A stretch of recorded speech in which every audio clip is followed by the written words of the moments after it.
जी अस्सलाम वालेकुम नाज़रीन, मैं C16 के साथ आपका अपना होस्ट और दोस्त शाही सोनी।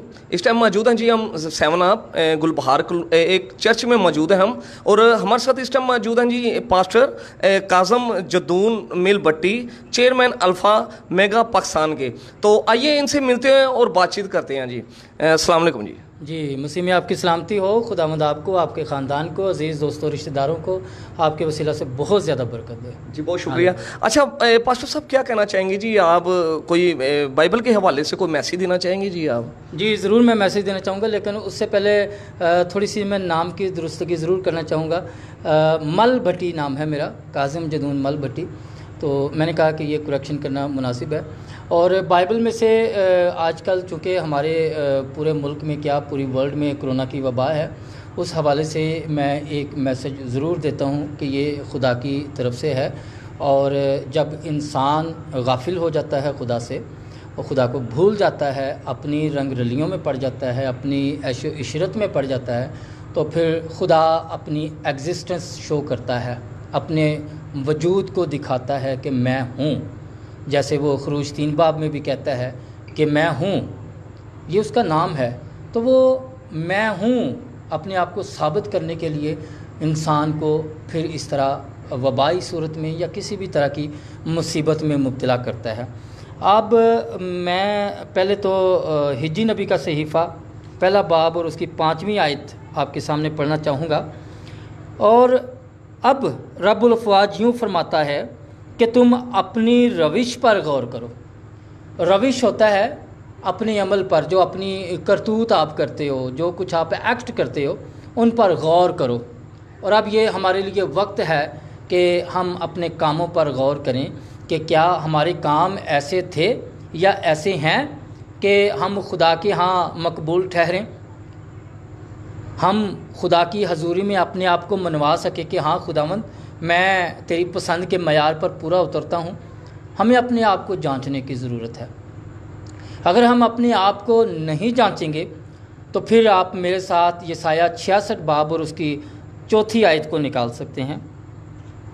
वहाँ पर लिखा हुआ है कि मैं भी उनके लिए आफतों को चुन लूँगा और जिन बातों से वो डरते हैं उन पर लाऊँगा, क्योंकि जब मैंने पुकारा तो किसी ने जवाब ना दिया, जब मैंने कलाम किया तो उन्होंने ना सुना, बल्कि उन्होंने वही किया जो मेरी नज़र में बुरा था और वो चीज़ पसंद की जिससे मैं खुश नहीं था। तो मेरे अज़ीज़ों, इसकी कोई वजाहत करने की ज़रूरत नहीं है, कोई तफसीर करने की ज़रूरत नहीं है, कोई मुश्किल उर्दू नहीं लिखी हुई है। बहुत सलीस उर्दू में ये बात की गई है कि मैं उनके लिए आफतों को चुन लूँगा। आज ये बात की जाती है कि जी ये इंसानी हाथ का बना हुआ वायरस है। हम ये बात क्यों नहीं सोचते कि ये खुदा ने चुनी है आफत। बहुत सी आफतों में से खुदा गाहे बगाहे, लम्हा ब लम्हा, तरह ब तरह आफतें भेजता रहा है। कभी वो ताउन की वबा भेज देता है, कभी वो इन्फ्लुएंजा की वबा भेज देता है, कभी वो नज़ले ज़ुकाम की वबा भेज देता है, कभी वो वायरल बुखार की वबा भेज देता है, कभी वो डेंगू बुखार की वबा भेज देता है, और कभी वो ये कोरोना की सूरत में वबा भेज देता है। 66 बाब और उसकी 4थी और 5वीं आयत में लिखा है कि खुदा आफतों को चुनता है, वो चुन चुन कर आफतें भेजता है जब खुदा के कलाम को रद्द कर दिया जाता है। हम आज भी चर्चेज़ में गैर हाज़िर होते हैं। हमारे घर में पादरी पहुंच जाए तो हम घरों से बाहर किसी काम से निकल जाते हैं। हम अपने घर वालों को भी मना कर देते हैं, गर्मी बहुत है, चर्च जाने की ज़रूरत नहीं है, बारिश हो रही है, चर्च जाने की ज़रूरत नहीं है, सर्दी हो रही है, चर्च जाने की ज़रूरत नहीं है। मुझे ये बताया जाए, कभी हमारे घर में कोई सालगिरह का प्रोग्राम हो जाए तो क्या हम गर्मी को देखते हैं, क्या हम सर्दी को देखते हैं, क्या हम बारिश को देखते हैं, क्या हम आस पड़ोस में कोई माहौल देखते हैं कि कोई फोतगी हो गई है, कोई बीमार पड़ा है तो हम अपनी सालगिरह की तकरीब को मनसूख कर दें? हमने कभी नहीं सोचा। इसी तरह शादियां जब हमारी होती हैं तो भी हम बारिश को नहीं देखते, तूफ़ान को नहीं देखते, किसी की खुशी गमी को नहीं देखते हैं, गर्मी सर्दी को नहीं देखते, हम वो करते हैं। लेकिन चर्च के लिए हमारे पास बहुत से बहाने होते हैं।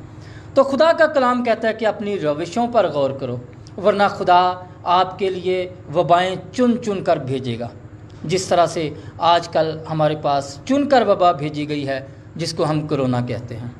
हालेलुया जी। जी बहुत शुक्रिया। अच्छा सर, पास्टर साहब आप ये बताइएगा थोड़ा सा भी लॉकडाउन के जो हमारा टॉपिक जा रहा है, लॉकडाउन तो कोरोना वायरस हो गया जो पाकिस्तान में क्या वर्ल्ड में आ चुका, लोग खौफजदा और डर भी चुके हैं।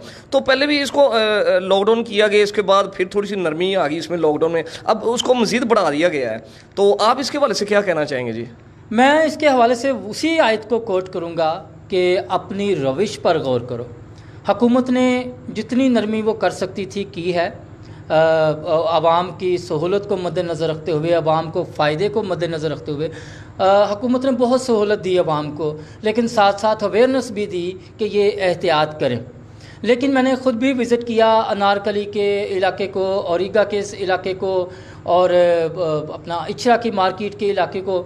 लोग जितनी गैदरिंग में होते हैं उतनी ही बेहतियाती की गई। ख़ास तौर पर जब ईद के दौरान लॉकडाउन की नरमी की गई तो उस दौरान में जो पाकिस्तान में कोरोना की वबा ने तबाही मचाई, मैं कहता हूँ कि उतनी तेज़ी से दुनिया की किसी और मुल्क में नहीं फैली, और इसके ज़िम्मेदार हम सब खुद हैं। हम एक दूसरे को इल्ज़ाम देना तो आदम से ही रिवायत चली आ रही है कि हवा ने आदम को कसूरवार कहा और आदम ने शैतान को कसूरवार कहा, तो ये इंसान की नेचर है एक दूसरे को कसूरवार कहना। लेकिन हकीकत में हम सब इसके खुद ज़िम्मेदार हैं। हमें अपनी रविश पर गौर करना है। अगर मरेंगे तो हम लोग मरेंगे, अगर नहीं मरेंगे तो अपनी एहतियात की वजह से, खुदा खौफी के सबब से हम नहीं मरेंगे। जी बहुत शुक्रिया जी। जी नाज़रीन, इसी तरह आप हमारे चैनल को लाइक करें, सब्सक्राइब करें, शेयर करें, कमेंट्स करें, ताकि हम नए से नए गेस्ट आपके साथ मिलवाते रहें। इसी के साथ ही अपने होस्ट शाहिद सोनी को इजाज़त दीजिएगा। ओके जी, अल्लाह हाफिज़। पाकिस्तान जिंदाबाद। जिंदाबाद।